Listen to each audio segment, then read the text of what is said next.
Fala galerinha de primeiro ano, mais uma vez com vocês aqui o professor Cláudio Henrique. E a gente vai falar na filosofia de primeiro ano sobre os sofistas, né? Só para a gente lembrar, os sofistas eles fizeram parte do período antropológico, o mesmo período de Sócrates, de Platão e de Aristóteles, né? Os sofistas eles tinham pensamentos opostos a esses filósofos como Sócrates, né? Muitas vezes as suas ideias eram opostas. E a gente vai ver isso ao decorrer das nossas explicações. Tá bom? Os filósofos sofistas, né? Os retóricos ou humanistas, né? Por que retóricos, né? Porque os filósofos sofistas eles estavam muito voltados para a questão de preparar o indivíduo na questão da desenvoltura da fala, do diálogo, né, questão retórica. Então, assim, os sofistas versus Platão, né? Ou seja, os sofistas, se a verdade é relativa e particular e não absoluto e universal, então o conhecimento ele reduz-se à opinião, o bem à utilidade, né? Consequentemente, reconhece que a relatividade, né, da verdade e dos valores morais que mudaria segundo o lugar e o tempo. Ou seja, os sofistas ele parte de um pressuposto de que a verdade ela só pode ser relativa, já que ela parte muito da questão particular de cada um, né? Uma verdade para ser absoluta ela teria que ser universal, ampla, no geral. Mas o conhecimento que é a partir de opinião, ele só pode ser visto como uma verdade relativa, né? Já Platão, né, e Sócrates opunham-se ao ceptismo, né, e à retórica, né? Assim como as pretensões pedagógicas dos sofistas, né, de ensinar a virtude política. Os sofistas, essa palavra, ela é uma palavra, né, sopos, que significa sábio, certo? Sofistas, principais sofistas, nós podemos citar Protágoras de Abdera, né, que viveu entre 480 a 410 a.C., Gorgias de Leontini, 487 a 380 a.C., e Sócrates de Atenas, 436 a 338 a.C., né? Então esses três filósofos eles representam os sofistas, assim como Aristóteles, Platão e Sócrates representam os filósofos antropológicos, né? Do período socrático. Falando de sofistas, a gente deve levar em considerações importantes sobre os sofistas, suas reflexões, né? Então a gente pode pontuar algumas reflexões, né, que pertencem em regra ao segundo período da filosofia, né? Ou seja, os sofistas estão no segundo período, né? O cosmológico, antropológico, né, é o primeiro e o segundo, então ele é o segundo, certo? Pertence ao segundo período da filosofia antiga, conhecido como socrático, clássico ou antropológico, né? Considerando pela história da filosofia como falsos ou pseudos filósofos, né? Pois em regra não possuíam um compromisso com a verdade, afirma que não existe verdade absolutas, né? Mas apenas convenções que são fruto de forças do convencimento, dos debates em assembleias e nas praças públicas, as ágoras, né? Então, assim, quando a gente fala, né, de que os filósofos sofistas ele não afirmavam a existência de uma verdade absoluta, porque ele partia do pressuposto de que uma verdade saindo de uma pessoa, ela está na questão muito individual, uma coisa muito própria, né, de pensamento que pode ser mudado. A ideia construída por um indivíduo pode ser mudada. Os pensamentos sofísticos afirmavam em regra que em filosofia tudo é possível, né? Em filosofia tudo é verdade. Ignora o princípio da lógica formal. Dessas afirmações nascem duas principais teorias sofísticas, né? Primeira, relativismo subjetivo, né? Logo, ser ou não ser, né? A segunda, o ceticismo absoluto, não ser, né? Ou sei, né? Ou seja, havia sempre, né, uma pessoa cética, é uma pessoa que sempre está na dúvida. Então, assim, a questão do pensamento sofístico dos filósofos sofistas é que, no entanto, a gente deve sempre duvidar, né? Nunca acreditar numa verdade como algo acabado, construído, lapidado, terminado, mas sim que algo pode ser modificado. O que é hoje não pode ser o que é hoje, não pode ser amanhã. Ou seja, o amanhã pode ser diferente do que é hoje. Isso no campo das ideias. Pensamento sofístico. As três principais características do pensamento sofístico são relativismo subjetivo, que é isso. Afirma que a verdade ela é relativa e não absoluta, né? E muda o homem para o homem. Ou seja, essa esse relativismo, ele diz que a verdade, certo? Ela é relativa por quê? Ela vai mudar de homem para homem. O que é verdade para um determinado homem, para o outro não pode ser verdade. Ele pode achar e discordar, né? O ceticismo absoluto, que é isso? Afirma que se existe verdade absoluta, o homem não pode conhecer. Ficará em pensamento dúvida. Ou seja, que a verdade absoluta pode ter existência, mas que o homem ele não ainda alcança. Não chegou a alcançar essa verdade, né? Duvido, sempre está na dúvida, né? Convencionalismo. O que é o convencionalismo segundo os sofistas? Afirma que as normas, os costumes, as leis são fruto de convenções, né? E acordos criados através de diálogos, debates e consensos.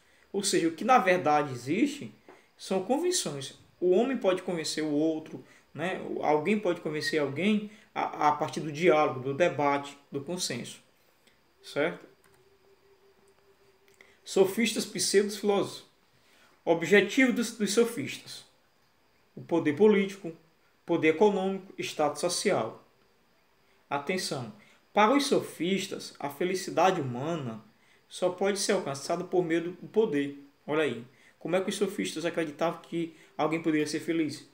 Eles afirmam que a única forma seria pelo poder. Poder o quê? Poder político. E da máxima riqueza. Né? Em resumo, sendo um tirano, um déspota, porém para os filósofos a abundância dos bens materiais, em vez de preencher o homem, o tem esvaziado, fazendo perder o significado espiritual de existir, o sentido da própria vida. Né?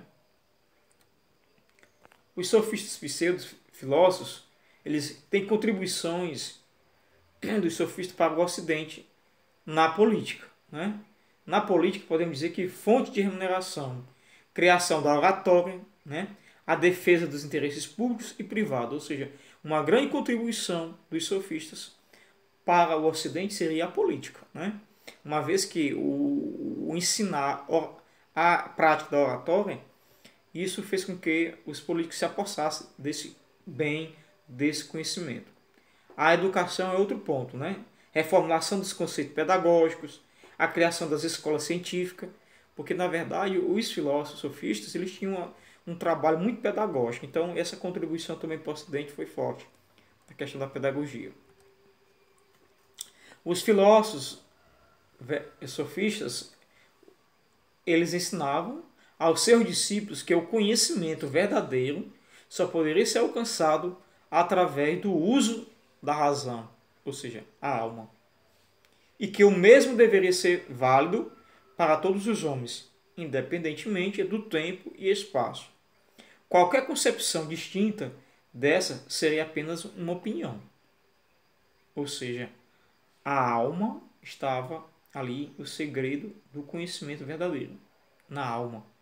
Os sofistas eles ensinavam aos seus discípulos que não pode haver conhecimento verdadeiro, mas só um conhecimento provável. Por causa da sua origem sensível, ou seja, os sentidos, e que existe uma lei moral absoluta, mas somente leis convencionais. Ou seja, sempre os sofistas vêm afirmando que todo conhecimento ele está por trás de um convencionamento, né? Alguém convence alguém a pensar o objeto que alguém deseja que o outro pense. Os filósofos sofistas, eles tinham a concepção de verdade, né? Como é que era essa concepção de verdade para os filósofos? A verdade absoluta, ela deriva da razão, objetivo universal e necessária, né? Ou seja, para ser uma verdade absoluta, ela deveria vir da razão e ela se objetiva na questão universal, né? O pensar não há relativismo, pois a verdade vale para todos, né? Isso na visão dos filósofos, né? Já os sofistas, a verdade ela é relativa, deriva dos sentidos, objetiva, particular e possível. Há relativismo, pois a verdade vale somente para um ou alguns.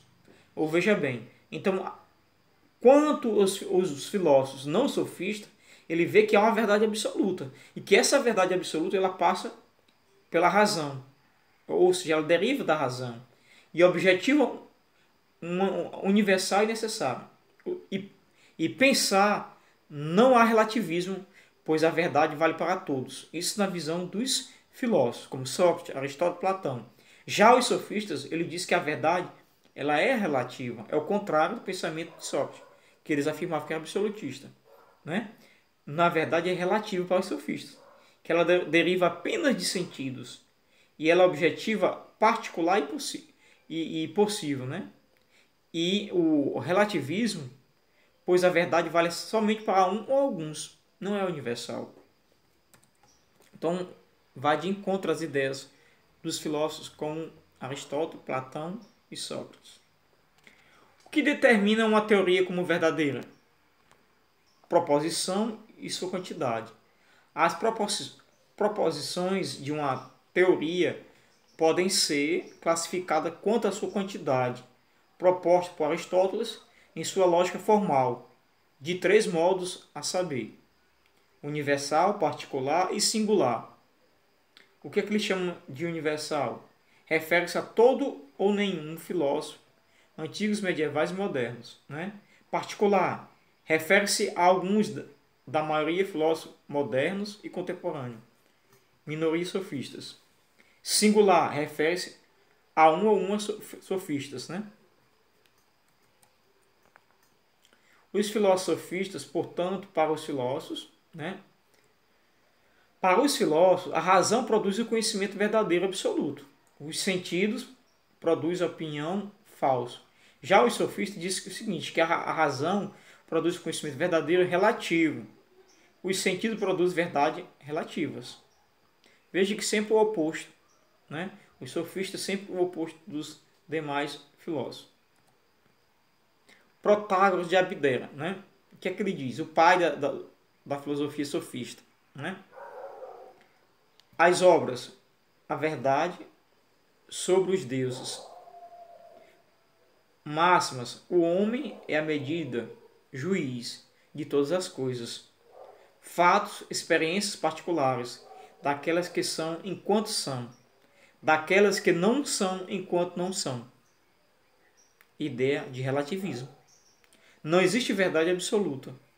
Ideia de ceticismo. Protágoras de Abdera, né? Assim podemos concluir que, se os homens são a medida de todas as coisas, nenhuma medida pode ser a medida para todos os homens.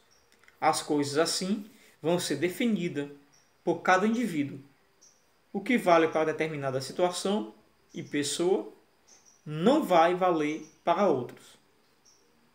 Relativismo subjetivo ou ceticismo relativo. Subjetivo, a verdade é pessoal. Relativo, a verdade depende de um certo tempo e espaço, contexto histórico. Provável, na medida em que não existe verdade plena, a mesma se torna provável.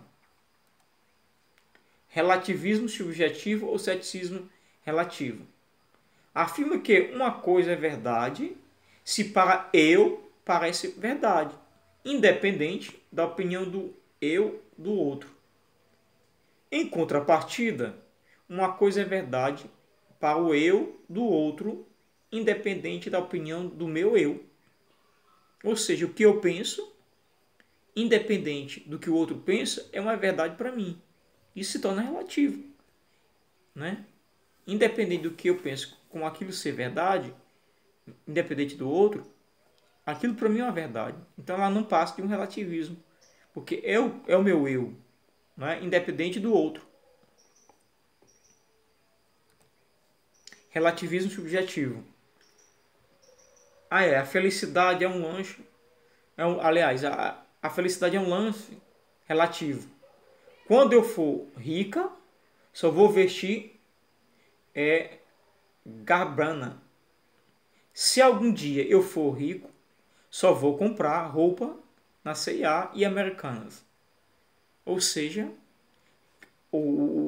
há um relativismo no pensamento de quando alguém pensa como agiria quando fosse rico. Ou seja, cada um tem um ponto de vista.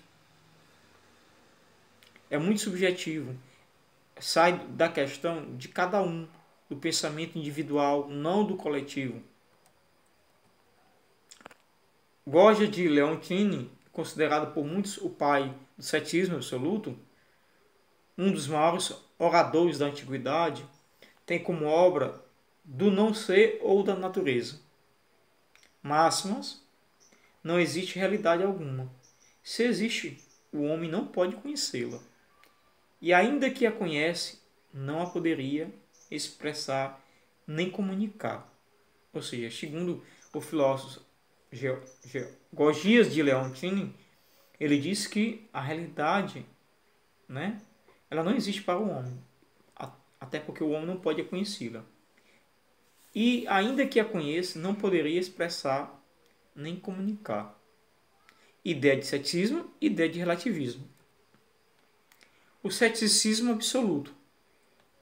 O ceticismo absoluto, como concepções sofísticas, afirma que não existe a possibilidade de se encontrar o conhecimento absolutamente verdadeiro, mas somente o saber relativo, como consequência, haveria uma permanente dúvida, sendo essas utilizadas, né, na sofística como um fim e na filosofia, exceto para o filósofo Pirron de Elis como um meio.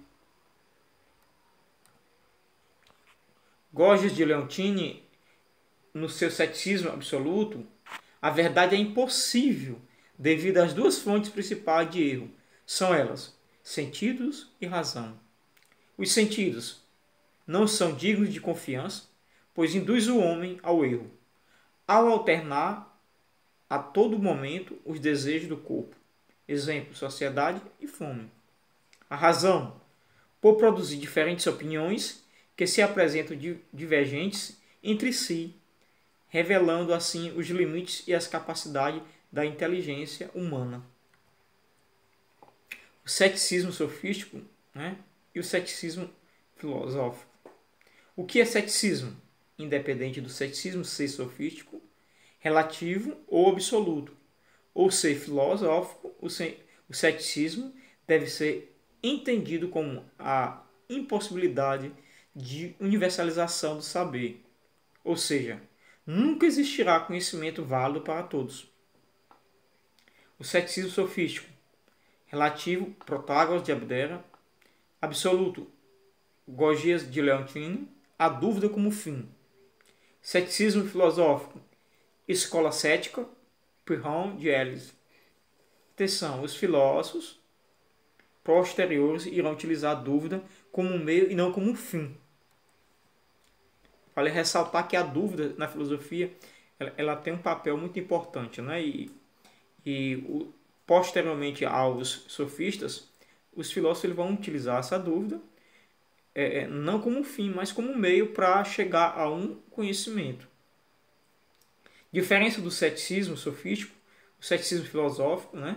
O ceticismo sofista, né? Eles negam o saber para todos e maioria. Dito de outro modo, o conhecimento será possível somente para a minoria ou um. Ceticismo filosófico, pirrônico, nega o saber para todos. Todavia, o contrário, ceticismo sofístico, afirma que o conhecimento deve ser entendido como possível apenas a maioria e não para a minoria ou um. Ceticismo, alguns, né? Um ou uma, né? Maioria, ceticismo filosófico, Pirrão de Elis, verdade relativa filosófica. Minoria, ceticismo sofístico, Protágoras e Gorgias, verdade relativa sofística. E aí a gente fica na aula de hoje, por aqui, né, deixando essa importância do papel dos sofistas na questão da educação no Ocidente, né, com os trabalhos pedagógicos. Né. Na política brasileira nós temos herança dos sofistas, no qual eles contribuíram com a oratória e com a filosofia em geral, trazendo até para a contemporânea a questão de um indivíduo às vezes ser cético, usar dúvida, né, diante do objeto gerador de conhecimento, para que a gente não caia em erro. Então, um abraço e até a próxima aula.